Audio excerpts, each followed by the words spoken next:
আসসালামু আলাইকুম। আশা করি আপনারাও ভালো আছেন। আপনাদের দোয়ায় আমিও ভালো আছি, আলহামদুলিল্লাহ। আজকে আমার আব্বু বাজারে গিয়ে এত বড় একটা ইলিশ মাছ কিনে এনেছে। আজকে আমার আম্মু এটা রান্না করেছে। খাবো, খাওয়ার পরে রিভিউ দিই। বিসমিল্লাহ।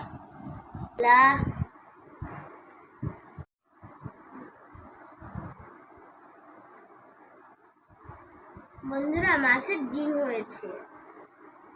আমি ডিমটা দিয়ে আগে ভাত খাবো, তারপরে মাছটা দিয়ে আপনাদের খেয়ে রিভিউ দিব। টেস্টি। আপনাদের যদি অবশ্যই ভিডিওটা ভালো লাগে, লাইক, কমেন্ট, শেয়ার করবেন। পাশে থাকা বেল আইকনটিতে প্রেস করবেন। থাকবেন।